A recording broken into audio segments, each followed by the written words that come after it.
What are some of the principles that have made you a success? Number one, we had a product that was relevant to the times because we were in the sandwich business and our sandwich was a little bit better, not a whole lot better, but it was a little better, so the product was a little better.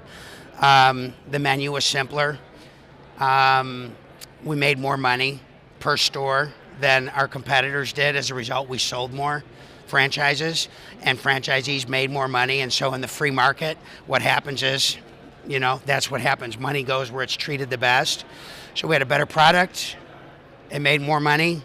We outworked the competition and we had a good run. And I sold it after 35 years. So, yeah. It's time to retire some point in time. So, yeah.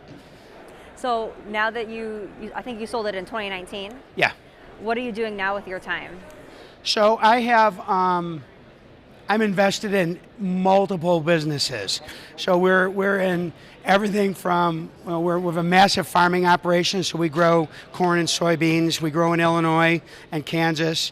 We're in the wine business. We grow grapes. We make wine. We're in the hotel business.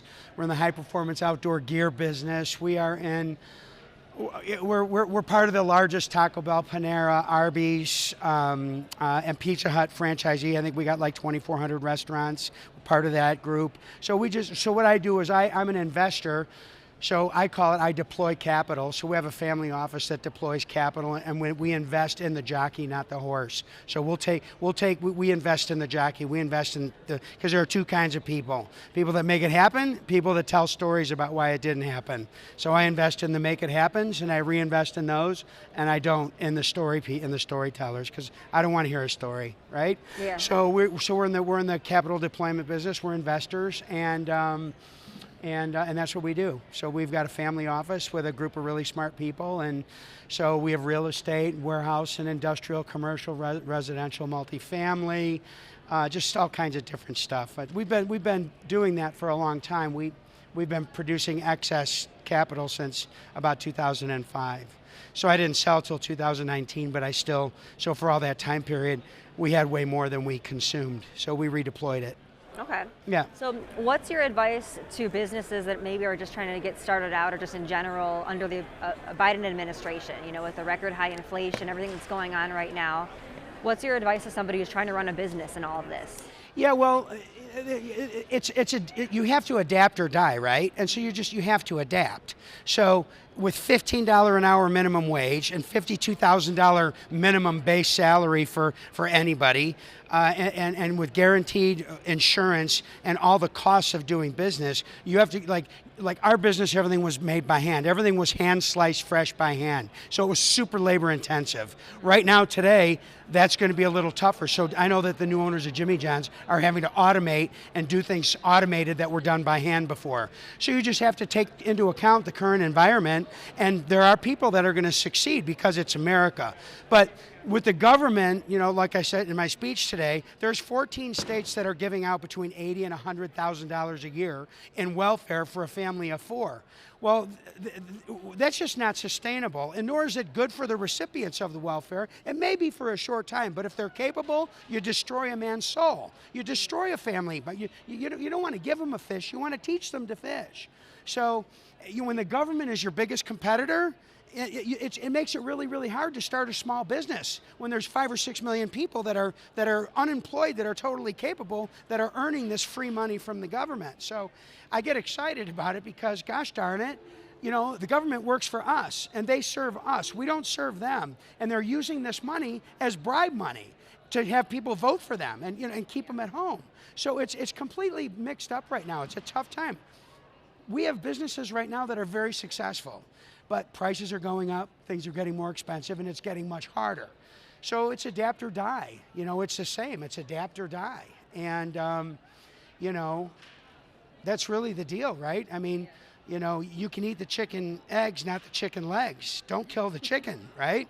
The chicken lays 2 eggs and the government gets one and we get one. Don't be suffocating the chicken, And in my speech today, I talked about you know, we don't have days in America where we celebrate the producers and celebrate those people that produce the tax base for those in America that are not paying into the tax base, right? But Hollywood has a party for itself every week with tuxedos and red carpet and limousines and excess, right? I mean, like, it's, you know, we really need to, you know, we're getting to a point now where there just isn't a lot of wiggle room anymore. The debt's pretty high, and you know, it's getting pretty scary, so something's got to give. And how do you think, what's your advice, like how could business owners, conservative business owners, survive in this woke climate where, you know, a slip of a tongue or like you espouse your conservative views and then you're canceled? Like, what's your reaction to that? Well, just realize that woke is fake. I mean, give me your cell phone. Give me a cell phone.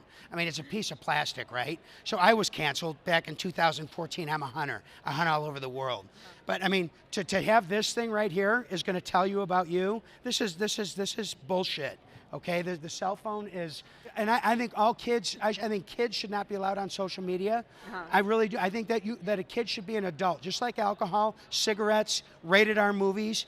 I think that social media should be, you know, let kids mature before they get tweaked by thinking they need to have these blown out proportion lips and this big giant bottom. You know, that's not normal, and kids shouldn't see that stuff. No, look, this is my opinion, and my opinion is worth what you're paying me for it, right? Zero. But that's my opinion. I think it's destructive to have little kids being able to go on the internet and look at sex and look at. I think it's destructive. So, I don't know if that answered your question, but in today's world, you know, it's tough.